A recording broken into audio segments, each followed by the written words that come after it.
Bidness. Today, we have some great guests from ska royalty in the room. We have John Korty from Soul Ska. He is they're from the North San Francisco Bay Area, and he was a former manager at the Sweetwater Music Hall in Mill Valley, and I believe he actually was a writer for the Pacific Sun magazine. He was a music reviewer, so he has a lot to offer on different levels as far as like background in music and its effect, especially during this era. Next, we have Fernando Pacheco. Pacheco? Pacheco. Yeah, Pacheco.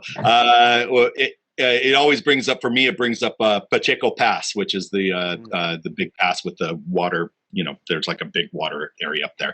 But in any case, Fernando comes from a band called No Villains Left. They do ska punk, and he was previously in a band called Pimpbot. But we met him when he was first playing with Go Jimmy Go, which is one of our favorite traditional ska and reggae bands from the island. Yeah, Go Jimmy Go. And then we had Rachael Stokes on, and she didn't jump in. So I think that maybe she was a little busy today. We'll have her in on another show. And then Danny Portilla from Stop the Presses out in New York, right? You guys are in New York? New York band? What? Yeah, East Coast band. What's up? Yeah. It's great to have you guys on. Thank you for attending. My name is Curtis. I play with the band Monkey, and then we have Brian, who also plays with band Monkey and holds down the fort in Hawaii as well, listening to the sound of the surf in the distance. It's not really in the distance. It's more like 150 yards that way.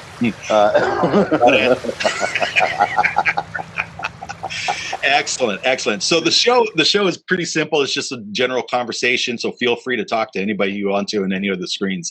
And we just have a couple of questions. And the question that we always ask is, this last year was really trying for a lot of people. And I would say that musicians and people in the entertainment industry, they were under the pile of how hard this could be. And I think right below them was definitely the first responders. So when you see an entire community lose their foundation, lose their jobs, lose their livelihood, lose their, quite frankly, the reason to live, I feel that it's a good time to reach out and touch people and see how they're doing. You know, how do they survive? So let's start the conversation with Fernando. Fernando, what did you do this last year to keep yourself busy and to not go completely insane? Besides whiskey, I started. This might sound goofy, but I started watercolor painting. Oh, nice! You know, just at home. You know, just going stir crazy with my kids. And, you know, they had a water paint set out, just one of those really cheap ones. Yeah. And I just started grabbing that and going at it. And then, you know, as I got more into it, I'd slowly start ordering more and more stuff from Amazon. And, you know, then I'd have the daddy paints where nobody can touch the daddy paints, you know. And then it just snowballed. And then I got into markers and micron pens. And now I'm a product tester for Mr. Pen. And it's turned to this whole thing. It's crazy. How does Mrs. Penn feel about that? As long as I can keep everything within a drawer and not have it out everywhere, that's totally fine. Awesome. Well, maybe we'll get to see some of that artwork at some point tonight if you have some. Yeah. Let's go to Jonathan. Jonathan, what did you do to keep yourself from going absolutely insane this year? Well, let's see. I did a few live streams at the beginning, and you know, we were doing some GoFundMes for people, and every nightclub had a GoFundMe going in my area, and we were doing GoFundMes for staff, and we were trying to figure out how to rehearse. We did a few live streams where we gathered in masks and played in a guy's yard. He was doing like some live stream feeds out of his patio. Mm-hmm. And then as time wore on, we all just kind of stopped, dropped, and rolled. You know, just tried to save ourselves. You know, I've got 3 kids, and I just realized there's really, you can't keep doing live streams all the time and making any money at it. Yeah, you can't really. So one of my my longtime hobbies and loves is fishing, and I was taking my son and some of his friends fishing a lot, and one day I realized that I could basically run a camp for kids, and so I started a fishing camp. Oh, very cool! Wow. And it took off. And I had a sold out fishing camp for the last year. So that is awesome. You know, it was super cool. Kids from age 6 to age 18. Sometimes they would meet us at the lakes or the beach or wherever we're fishing that day. But most of the time we would do a COVID questionnaire, take their temperature, put on masks, and we would drive to a location. Just me and my minivan with 7 kids and 8 fishing poles. And we caught a lot of fish, and we had a great time. So that's how I made a little money and stayed sane and tried to stay positive. Oh, nice! That's really awesome. Nice. Man, I like this group so far. There's a lot of positivity and a lot of new directions. Sometimes the guys go, "Oh, well, I played a lot of video games and I went to work a lot, and it really hurt." You know? So I like to hear that people have like a different direction, you know, that they can do. You turn tails just a second and follow another dream. Which brings up Danny. Danny, I know you have other dreams that you followed this year. What have you done this year to keep yourself and your friends, your family, your musicians, your band, everybody from going insane? We've done kind of like a combination of a lot of things.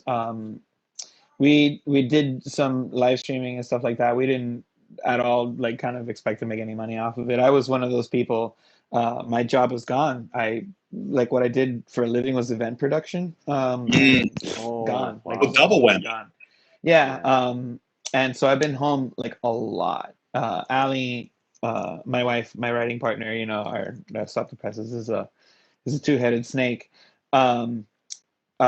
She was fortunate enough to keep like all of her students. She's a piano teacher. I also teach guitar, but I don't have she's got way more students. Like piano's a much more popular option for young kids or whatever, but like we both teach our instrument, and she was able to keep a lot of it, which kept us kind of like on a schedule still of like, okay, Monday through Thursday, these hours are like work hours. And then it gave us still that 4 days on, 3 days off, 4 days on, 3 days off kind of vibe, which gave us structure, all of those things. And I got really, really deep into making traditional Cuban bread. My family is from Cuba. I'm from Miami. I grew up in Florida, right? And you can't get Cuban bread. There's like a lot of there's some West Indian stuff that you can get here and everything. But I had a special kind of flour shipped to me from Florida that you need to use to be able to make Cuban bread for a bunch of reasons.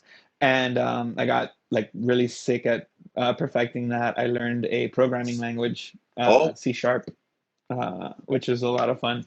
Yeah, and then in the process of leveling up and trying to learn how to become, musicians in the digital era, it's one of the things that we talked about with Dave Hilliard is even all the people who were resisting, doing the transition into digital,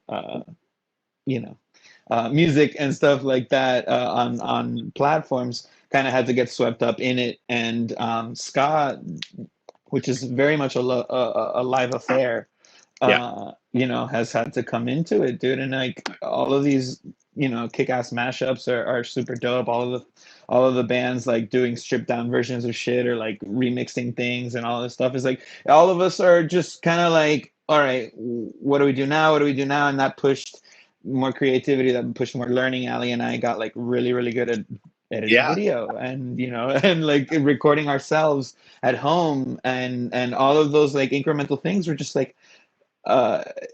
it's funny. I keep saying that I wasn't allowed to just invest all of my time into doing music until now, and now I've just invested a shit ton of time into doing music, and that has been great for making lemonade. You know what I mean? You fucking look at all these great lemons.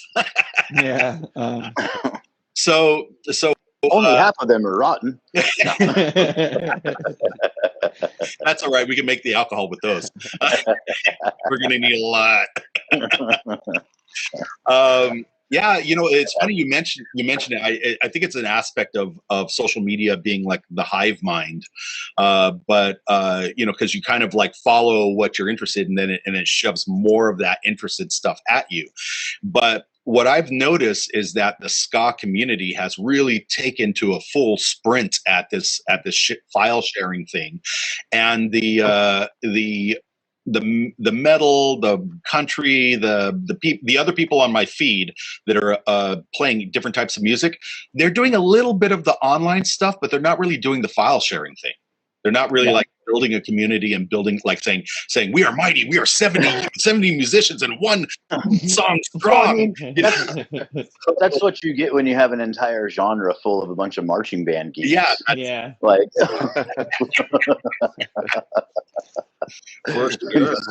just like, hey, how big can we make this?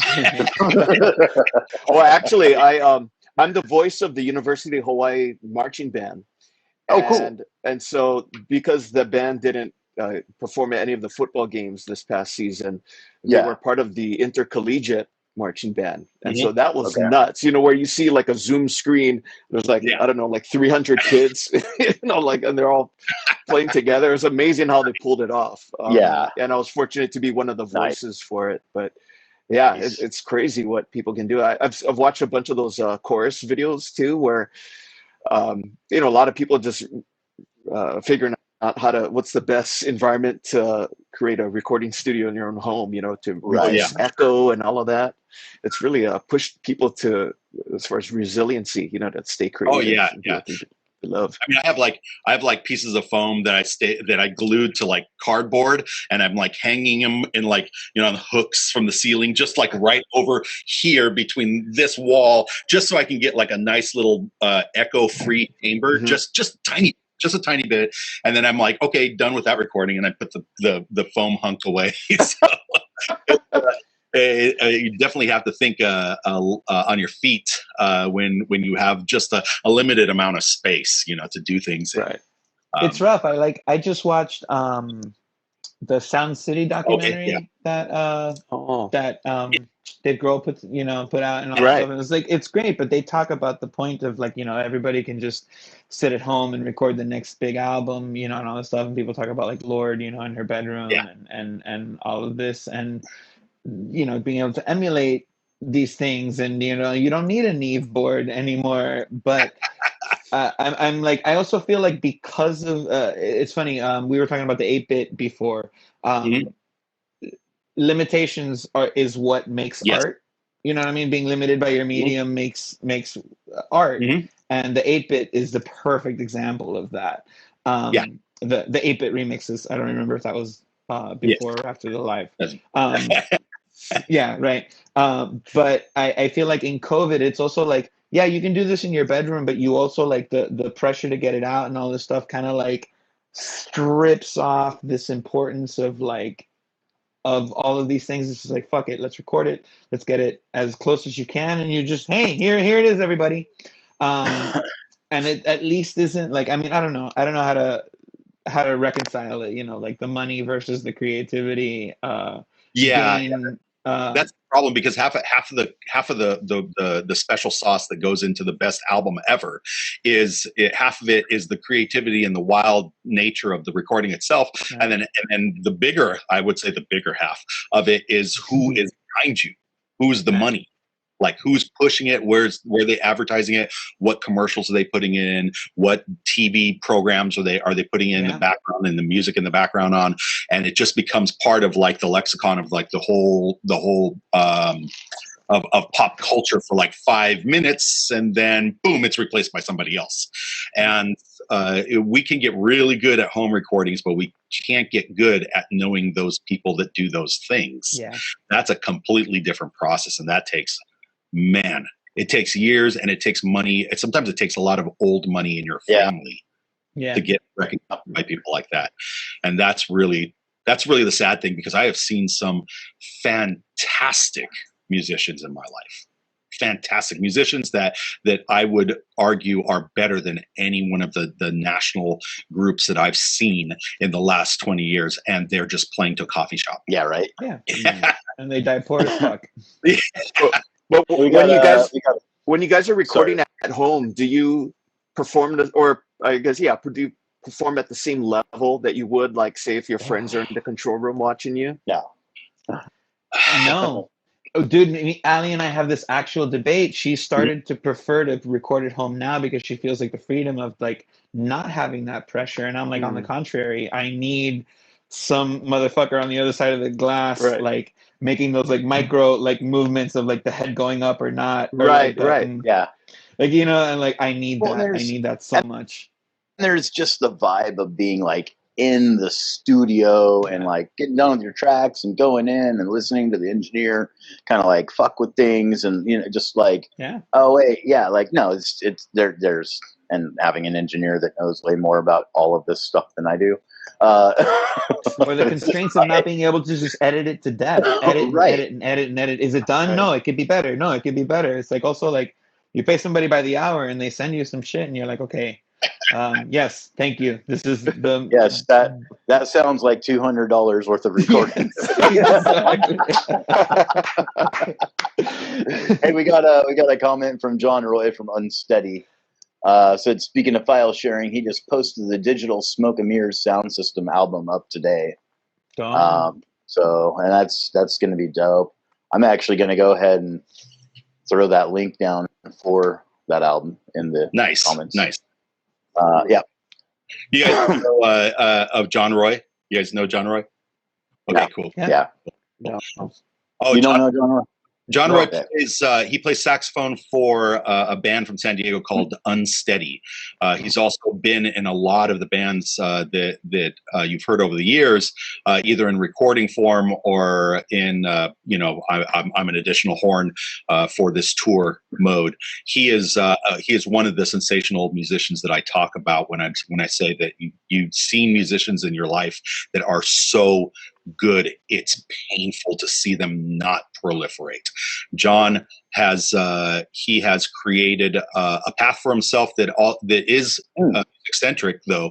He's created his own sound company where he does professional concerts and speeches and everything in San Diego, as well as putting together this internationally renowned artist album called Smoke and Mirrors. So apparently Ali Chulada is on. Yes, so, Ali's up in that stuff also. Yeah. John, I know she owes you something. I promise. He's gonna pay up. You got time for interviews? No. Actually, have her on. We'll gladly talk to her or anybody else in the community that feels like they have something to say about ska and reggae and punk and whatever, you know. But with that being said, I really that's the one aspect, the secret aspect of this room, this chat thing that we do, is that we get these people that kind of know or they kind of heard of somebody, or they say, I think that guy sounds really familiar, and then suddenly you're in the room with them, or they're talking about this person. Right now, that guy is in the feed, and he's getting some lip service from us, of course. But you guys have an opportunity to reach out to him. Me. With you. Sorry. So, now I'm gonna all right. I'm gonna have that song stuck in my head all day. Lip service. Is all you ever give for me. Thank you, Elvis. I'm a big Elvis fan. All day. Oh man! Hey, so Jonathan, of all the bands here, I think you have one of the largest members wise. You when we played with you guys, there was got to be 10 people on stage, right? At least. Yeah. How's everybody taking it on there? And have you kept up with them? Did they start their own fishing adventures, or are they just going I want to kill someone? We our band is large. There were 10 people in it. Our lead singer, one of our singers, moved to Denver recently. he had his own band called Stymie and the Pimp Jones Love Orchestra. Stymie moved to Denver. Yeah. That's Stymie moved to Denver. So he is a Bay Area classic. He's a East Bay classic for years. Yeah. And I mean, I was a huge fan of his band for years. And then one day I ran into him and I just said, "Hey, if I started a ska band, would you be interested in being in it?" And he's all, "Sure, man." So when I put the band together, it was a lot of friends. There's a lot of connections. So we have all stayed in touch over this. And I think we're all surviving to varying degrees. I know it's been hard on some people for sure. And I do try and check in. We're starting to do small rehearsals again. And, trying to write some songs and come out of this with a new album. So, yeah. But, I wanted to mention one thing is that because there's two guys in Hawaii on this. But my mom's from Hawaii, and I went to University of Hawaii. I lived in Hawaii for like 4 years. Oh, nice. I used to live in Honolulu and hang out at Anna Bananas. And, nice. They just shut down. Rest in peace. Yeah.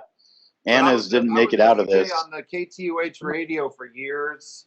Okay. At University of Hawaii, and I just want to say aloha. Aloha.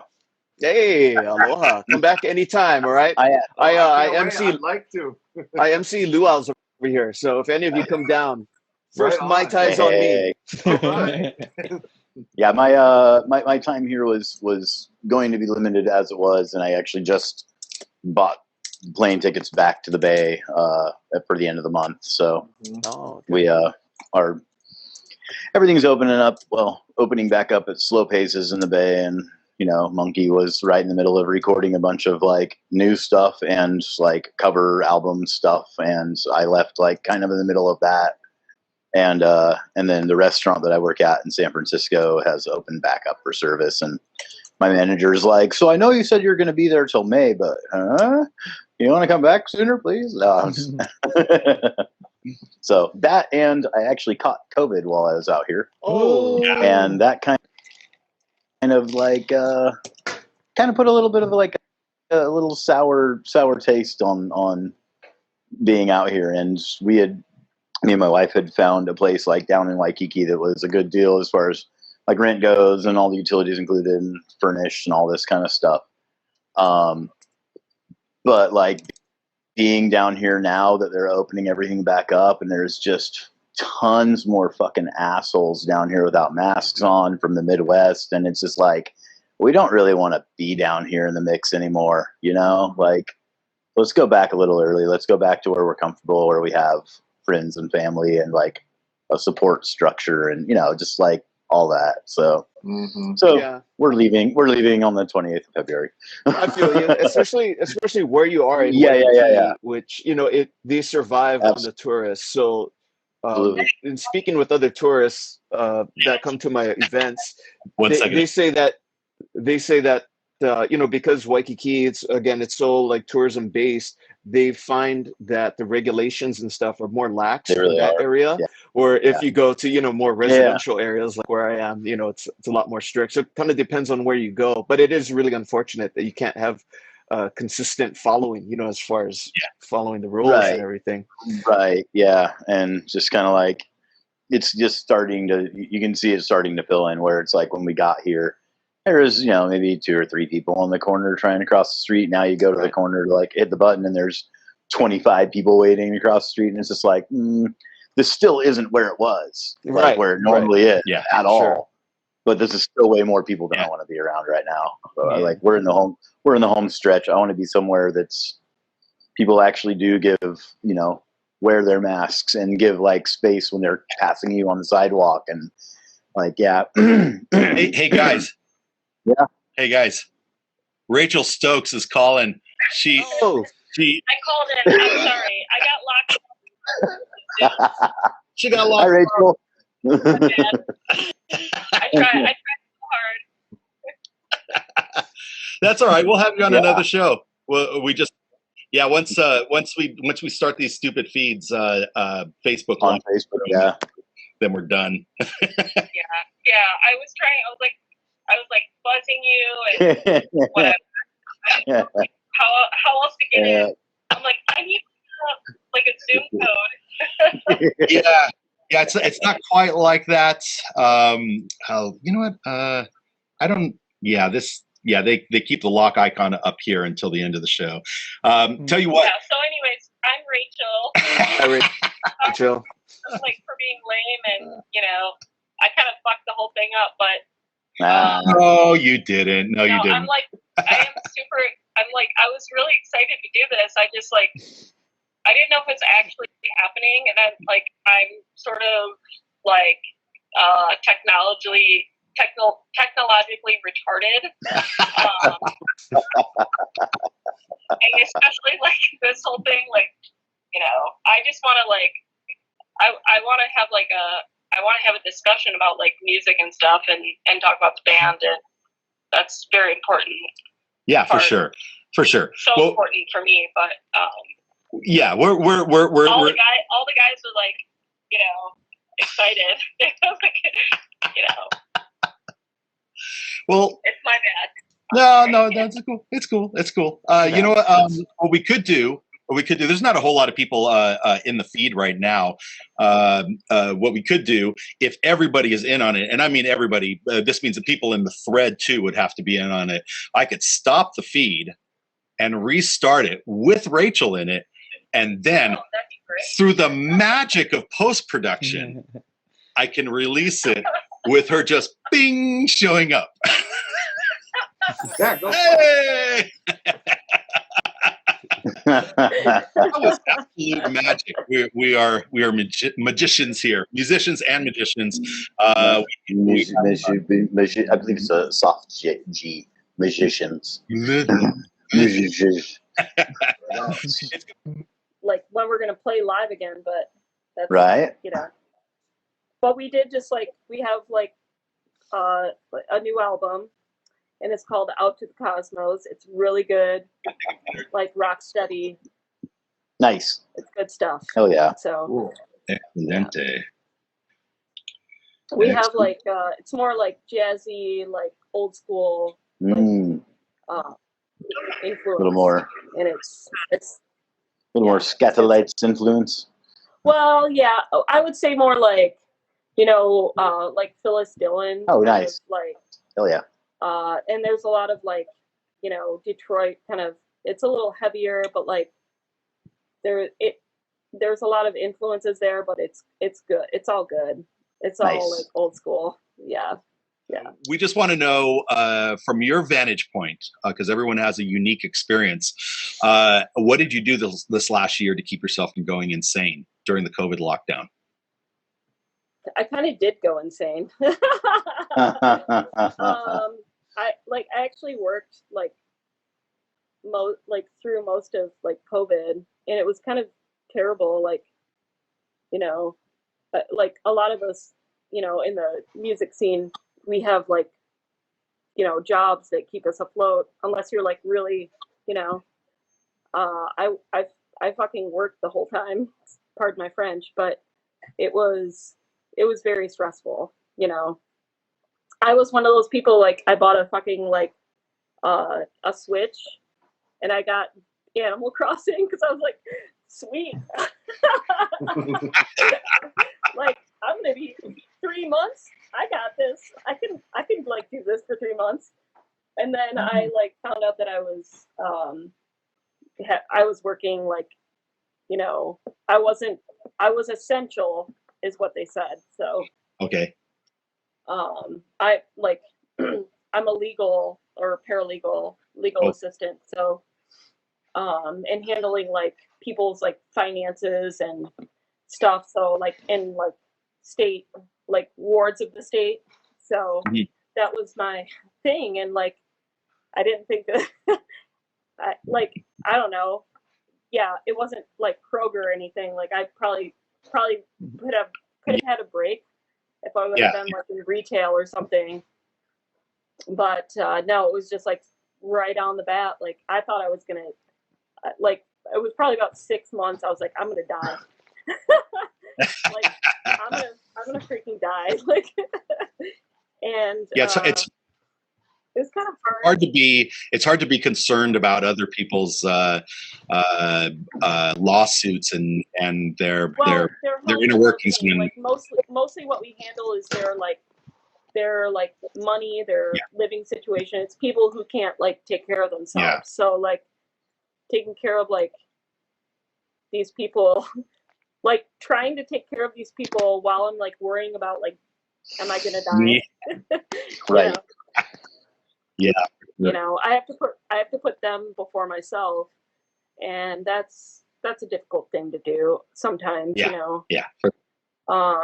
This whole thing like made me question everything about like working and like, you know, money and like 9 to 5 bullshit, you know? Yeah, for sure.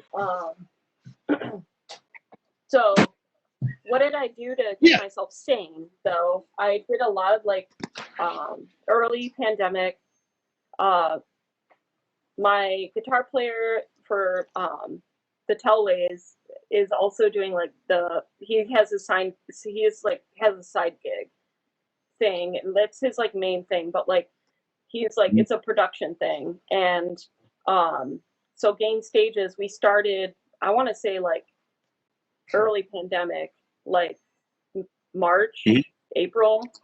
And we did some like dubby, like, you know, reggae ska stuff. We had stuff with like John Bunkley, gangster fun stuff, really cool shit. Like that was cool.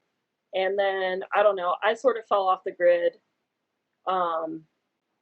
But more recently I've been just like making music with as many people as possible. So I recently connected with Jesse Wagner from the Agrolites.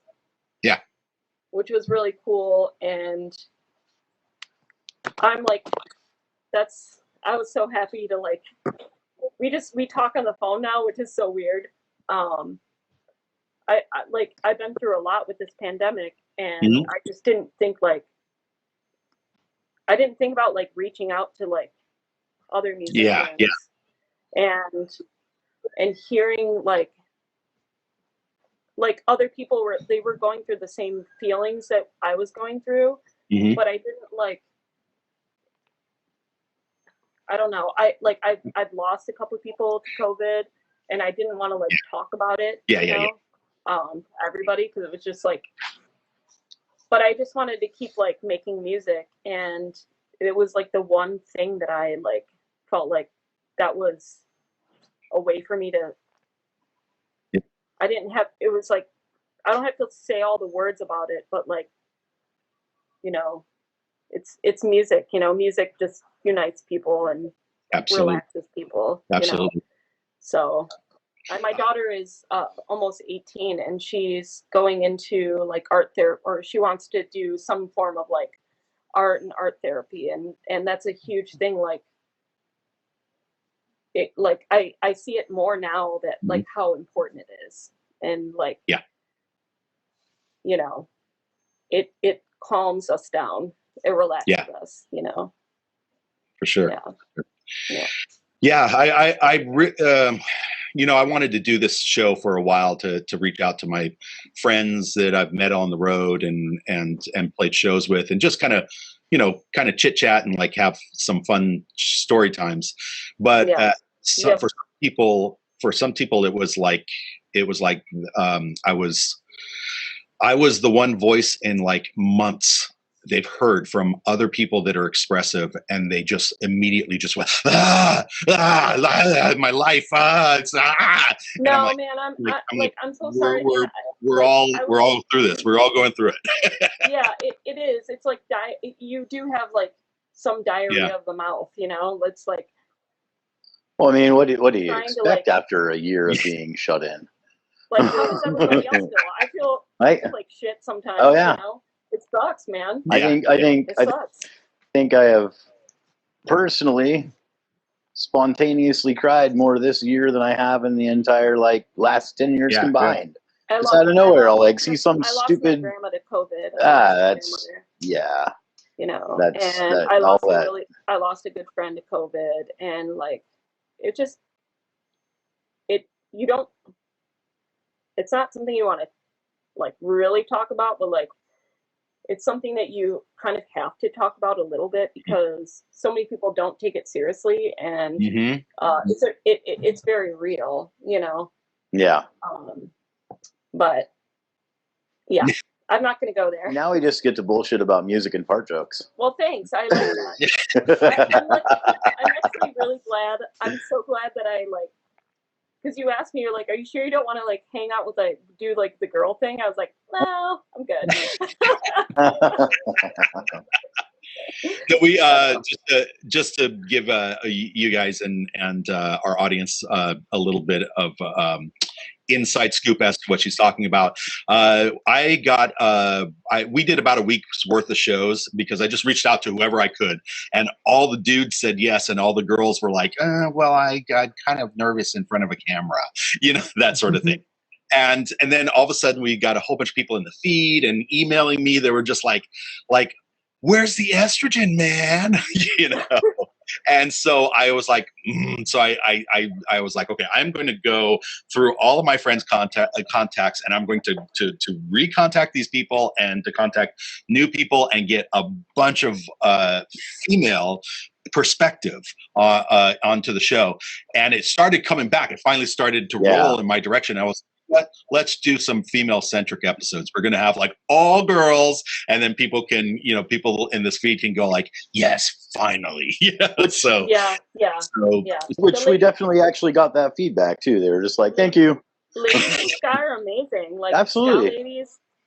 No, it's it's phenomenal. It's fantastic, and it's an underrepresented group within the community for sure. And it's, you know, there's a lot of misogyny that goes around this scene, and just kind of like, let's break that mold. Let's get past that kind of bullshit, you know? Yeah. Like I went through a long period of time, like, of people not taking me seriously, and like it took a long time, like people hearing my voice and they were like, you have a really fucking like amazing voice, and that's something that I like. I am not like, I'm super like calm and humble, and like I don't take compliments very well, but like to have somebody that I like respect a lot or something in the like music scene or whatever and say like, you're so good. That's it took a long time for that though. I had a lot of like this. I had a lot of disrespect. I had a lot of like, you should be this, and you know, you should be like more sexy. You should do this or wear this. Yeah. You know, and I've always just I've gotten along with the boys. You know. Well, but. What resonates with me on that statement was not the sexy part, because I'm farthest from sexy, but I do like that beard. You got that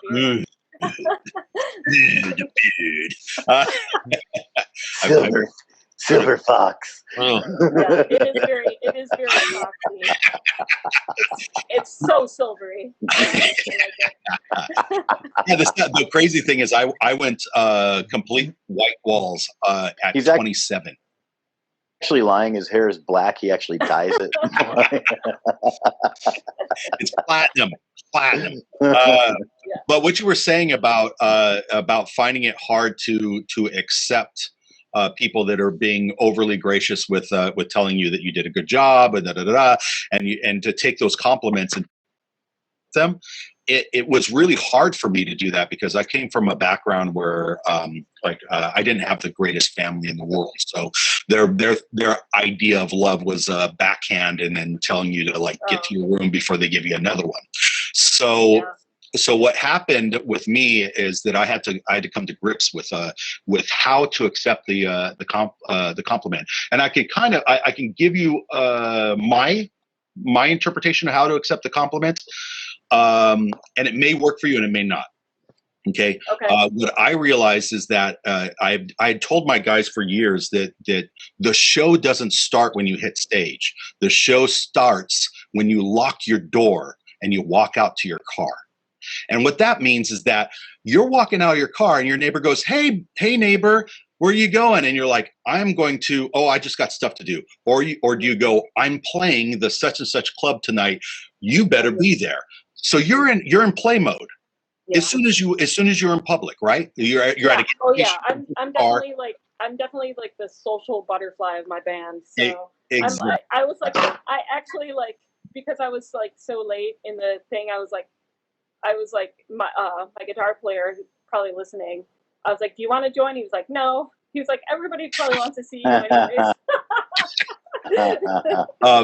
And that's fine. Like I'm for sure. But I'm not like self-conscious or anything. It just it just took a long time for me to like build my, I don't know, like it's a little bit persona. More like, and like and to like I don't know if any of you guys like met me in person. I'm just like I like punch you in the arm and give you a hug and a squeeze, and it's just that's how I am. Nice. Nice. So I'm the as soon as like a set is done with what you're saying, but like as soon as like a show is like over and we're off stage and people are like, man, you were so good, I'm just like wrapping my arms, and it's what I miss about playing shows, Yeah, I'm coming from the spectrum of actually having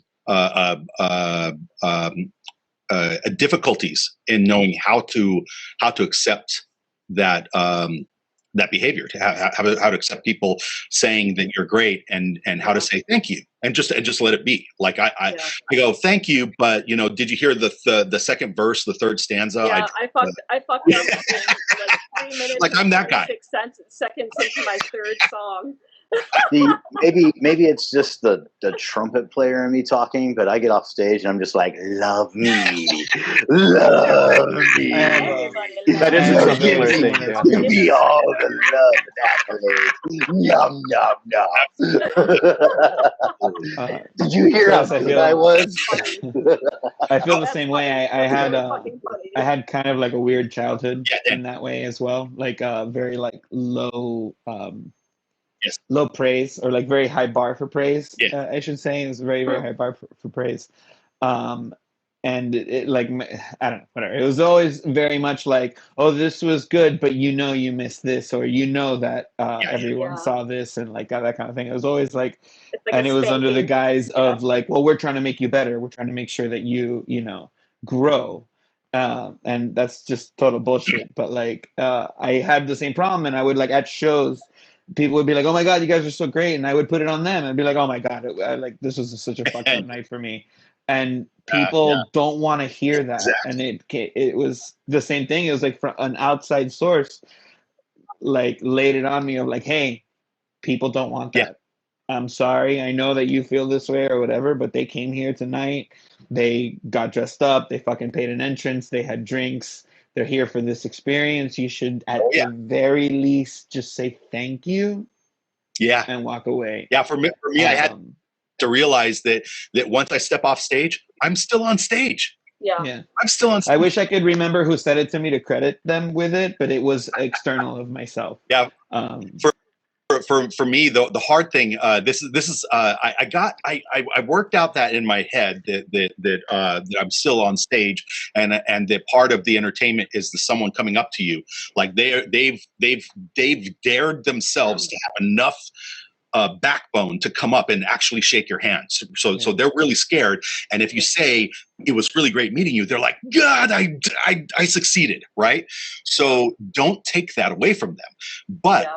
Here's the subtle one that I missed for several years. I only got this like maybe 8 to 10 years ago, but the club I'm a very like economical guy, right? So I'm like, if I don't need that, I won't buy it. Like I won't buy a meal deal because I don't think I can eat the French fries. That right. Yeah. So I'm not that hungry. So I'm like very specific about what I do. Now the club hands me a handful of tickets. Let's be real. They hand us 1, maybe 2 tickets, but they hand us these things called beer tickets, right? So we can go and get ourselves a beer. Oh yeah, I've had beer tickets. I like beer tickets. Exactly. So I walk down the back room with the beer tickets in my hand, and someone says, "Hey, buddy, can I buy you a beer?" And I go, "No, keep your money, man. I got beer tickets." Now I'm thinking that I'm saving this guy some money, right? And what I just did was crushed him. Crushed him. And I realized that even if I don't want the beer, let the guy buy the damn beer. Yeah. Yeah. Let him buy the beer. I do that because the tickets are never good for IPAs. It's always fucking Miller So or true. some shit like that. Like, No, So true. Preach. Preach. It's the bottom shelf beer. You know? Yeah, it's always the Tecate or a fucking. Oh, I wish it was Tecate. It's always like Natty Ice or some real hams. Natty Ice. I remember getting excited about Tecate on my first tours because I didn't have it in Hawaii for like the longest time. It's delicious. So It is. I remember like Tecate and then PBR. Those were all like exotic to us when we were touring. We'd go back to Hawaii like, "Hey, we tried Tecate and PBR. You don't even know. You don't even know, man."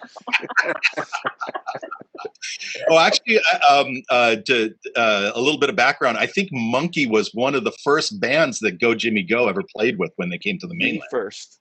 Yeah. I mean, unless you count Dynamic Pressure, which came from California to move to Hawaii. But yeah, as far as our first tour, stepping on land in California, Monkey was it, man. Like I loved Go Jimmy Go, like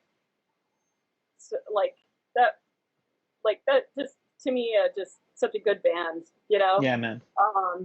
Truly. Thank you. Yeah. Jonathan, what was the show you were looking forward to that got yanked?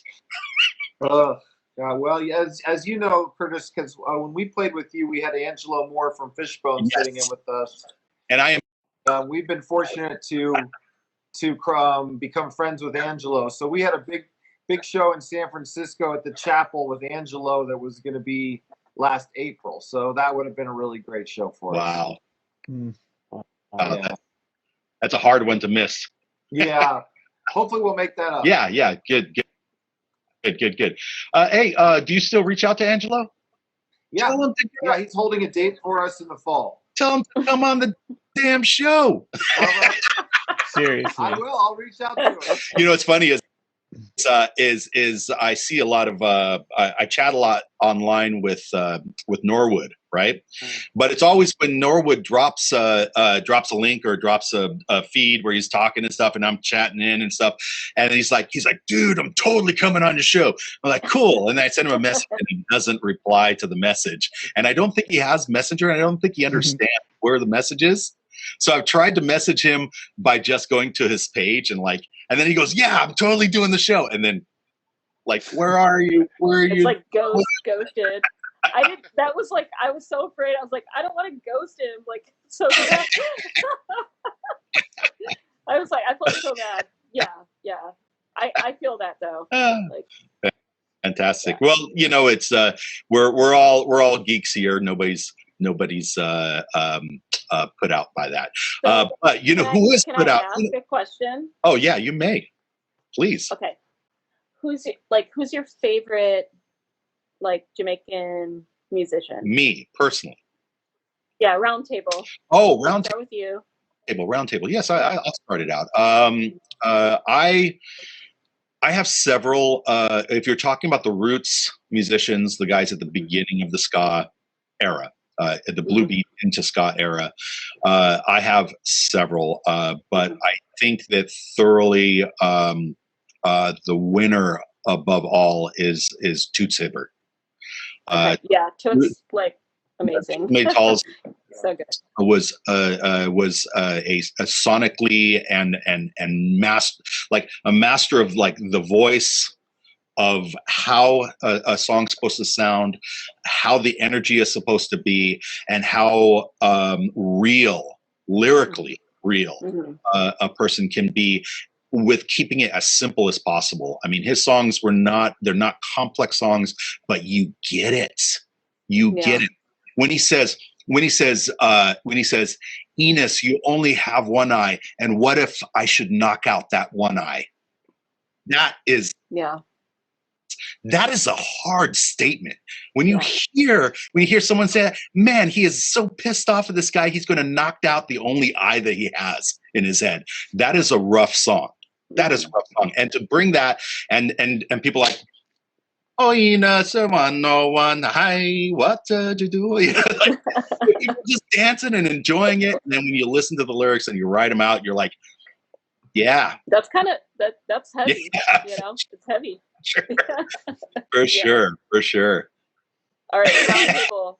Next person. So. Next person. Let's get Danny. Danny, tell us who's your favorite.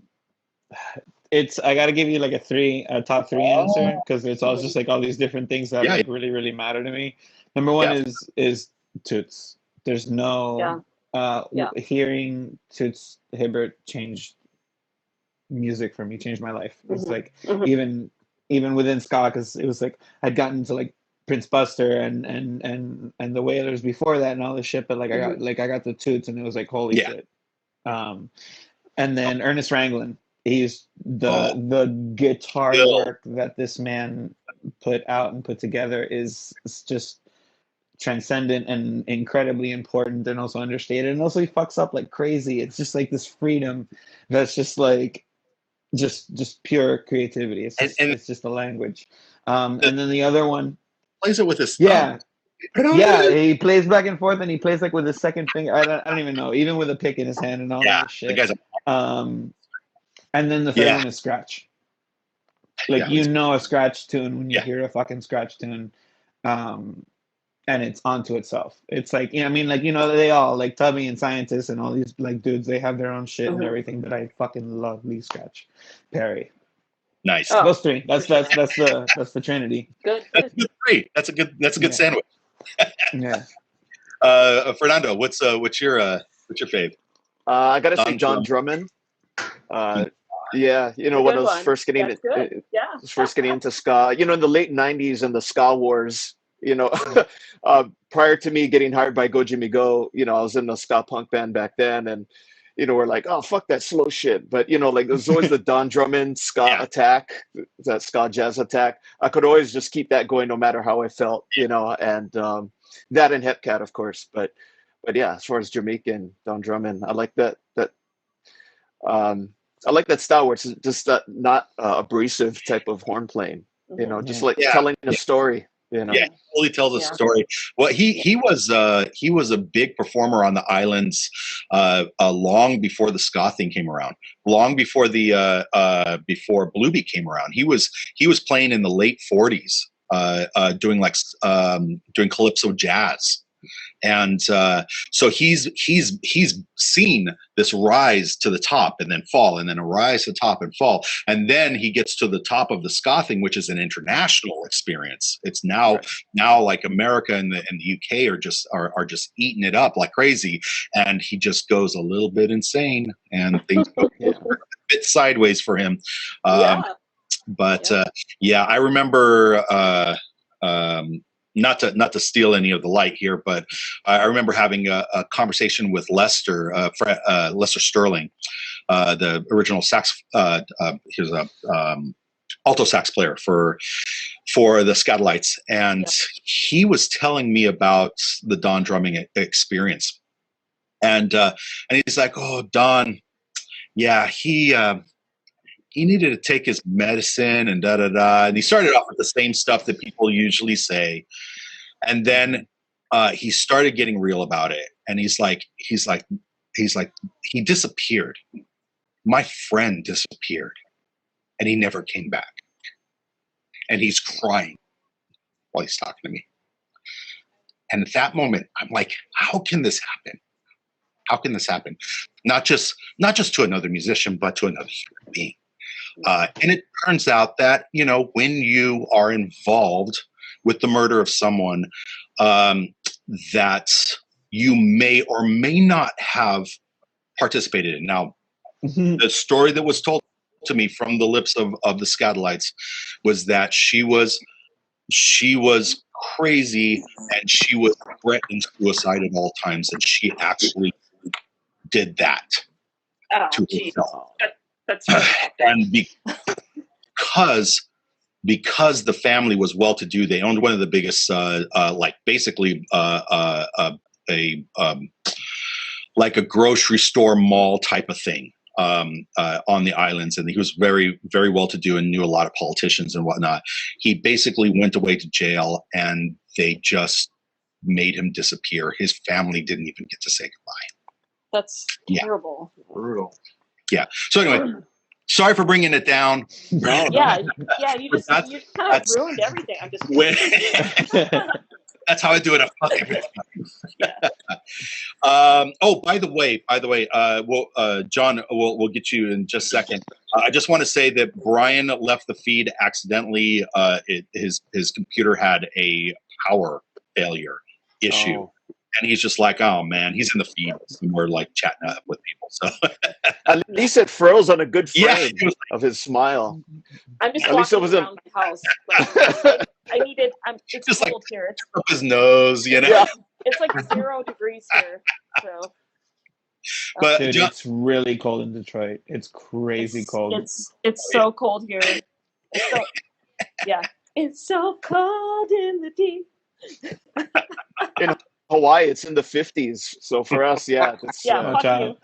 Oh yeah, hard. So hard. Life is so hard. Man. I'm wearing a jacket. Miami, people pull out the Uggs.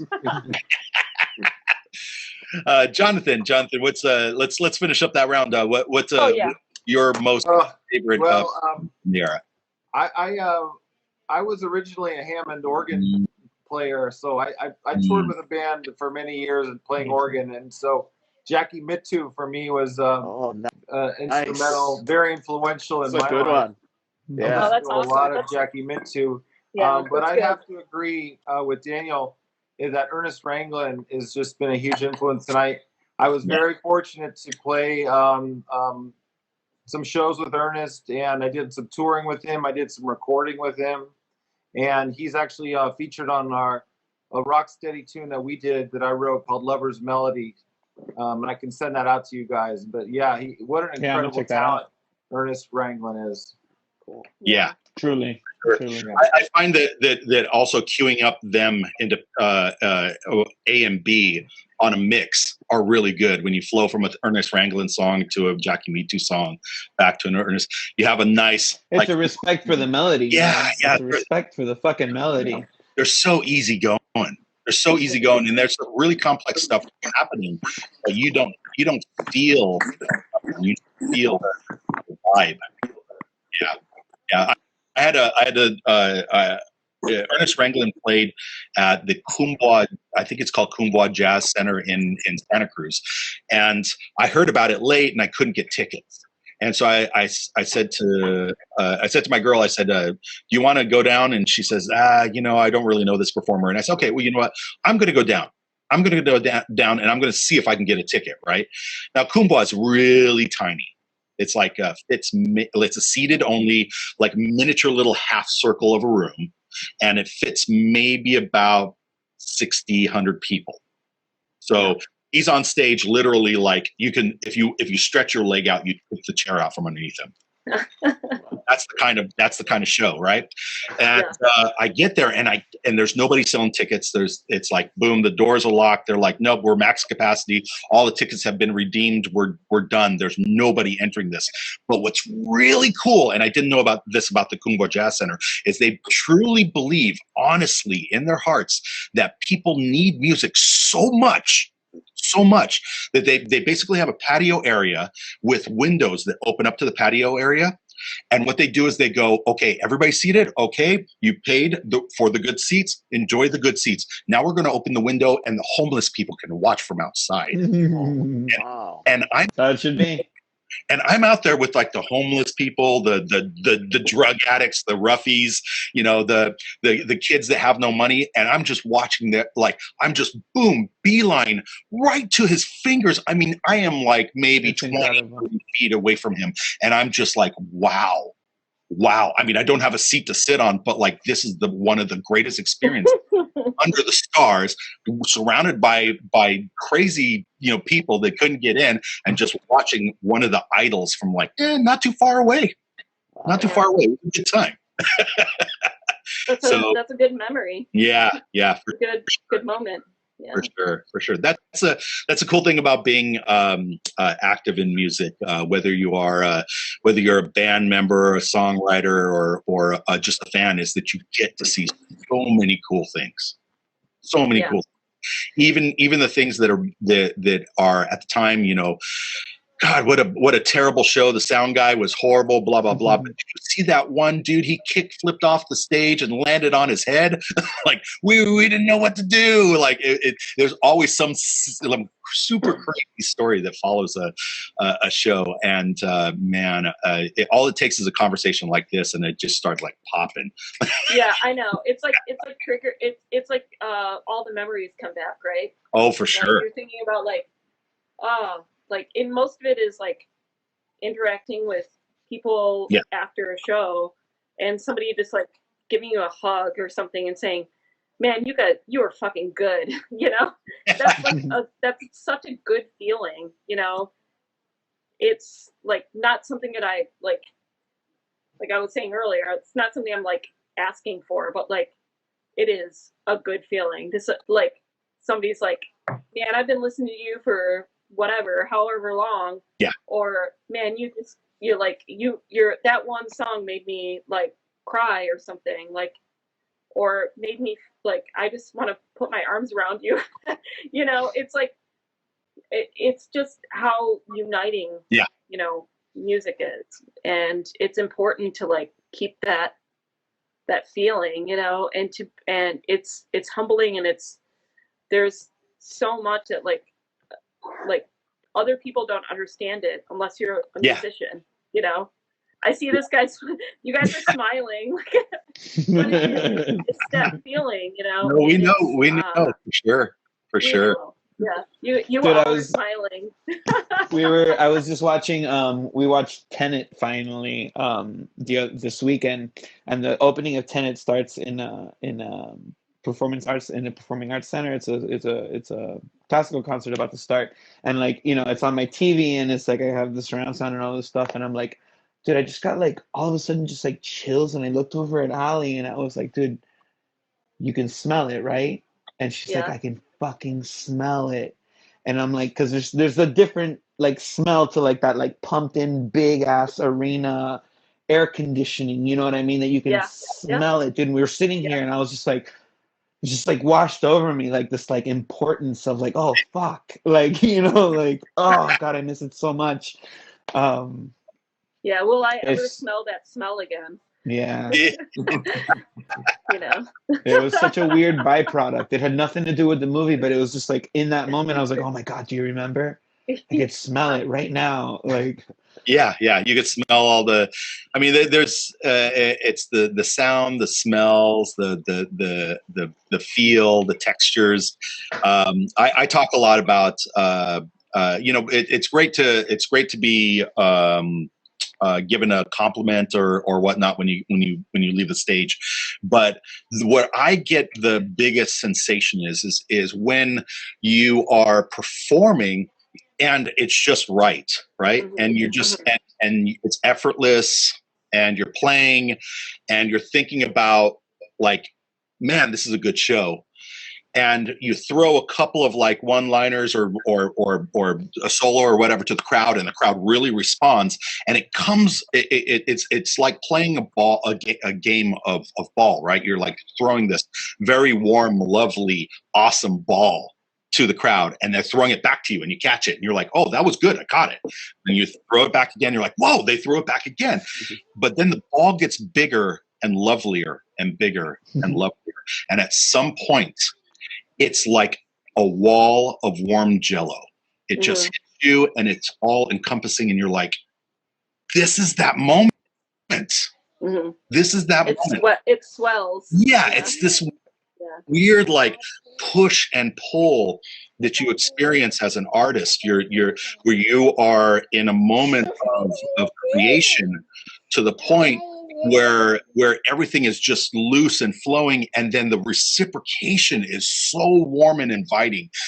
It's a feeling that I don't think that most people get to feel in their lives, and it actually makes me feel like, I don't know, like I want to encourage people to become more expressive.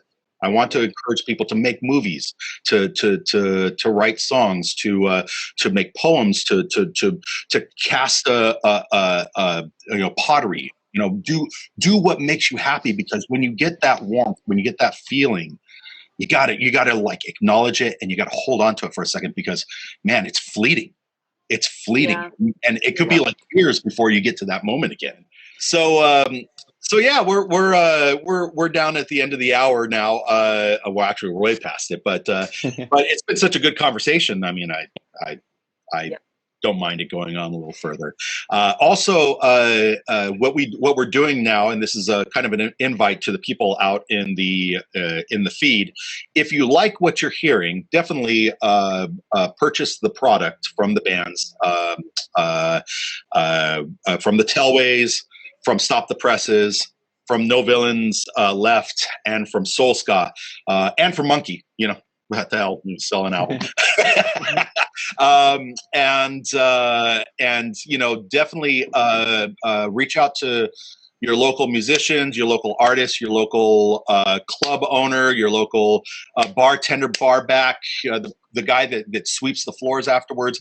It's really hard for people to accept this, but the whole community is gone, and it's all been affected. Like everything has been affected. Yeah, exactly. We're all just waiting for it to happen again.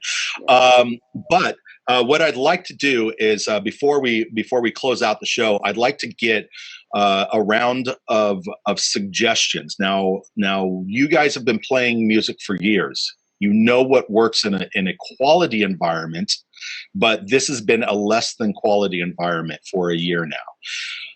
What do you think you can do as a musician to encourage other people to take that ball and start running with it as fast as they can, once so that once the COVID lockdown has been lifted and people can go out, we have a healthy, vibrant, strong attack of arts. What can we do? And this is a personal. I'm not just asking you because I want to put people on the spot. I'm asking you because I want to hear the good ideas. I want to incorporate them. I want to start doing them myself. That's part of the reason why I'm doing the show is to reach out to people and to say, everyone's been thinking about this for a long time. You've had a year to think about, like, man, if they just lifted it tomorrow, what would I do? So let's do a round of that. Danny, let's start with you. Danny. Okay, hold on. One, for the artists themselves, is go at your own pace. Yeah. Stop putting pressure on yourself. There's a good kind of pressure and a bad kind of pressure. The good kind of pressure comes from within. The bad pressure comes from external forces like social media or whatever the fuck else. Go at your own pace. Make sure you believe in what you're doing. For everyone else, and even those artists, go out. Go do something the way that you did when you were a kid with zero guarantee of whether you're going to have a good time or not. Go watch a band you've never heard of. Go watch an entire night of bands you've never heard of. Go to an art show. Go get on that train and spend that $12 at the door or whatever the fuck it is, because oops, it's all gone. Yeah. Pretty quickly. Yeah. For sure, yeah. I know that as soon as the restrictions up, I'm going to be buying tickets to bands that I've never heard of and never even thought of watching. I just like, what? This guy's a solo accordion player? I'm there. Truly, like when we were kids, man. Absolutely, Jonathan. I know that you have not only have you thought these thoughts about what we can do as artists to encourage a healthy community, but you've also held positions on the other spectrum, which is like club management and doing those type of jobs. What do you think? What's your sage advice as far as that type of thing goes? Well, we're starting to hold dates in the fall with a lot of clubs. There's some festivals that are making noise about doing their thing in the fall, but we really don't know if they're going to happen or not. So, we do have to kind of put one foot in front of the other and just cross our fingers that some of these shows may happen. We don't really know when they will. It depends on when the state of California, at least for me, lifts their ban on large gatherings and when the rates go down and people feel comfortable gathering. Yeah. So, there may be a time where they say we can play shows and not everyone feels comfortable going, but we play them anyway. Yeah. So, we're gonna have to just do what we can do. If we, if we can get to a point where they allow us to have shows. So I'm continuing to book and then cancel and book and cancel and just move down the line. And if that thing didn't happen, okay, we're gonna keep moving, and maybe it's gonna be 2022. I don't know.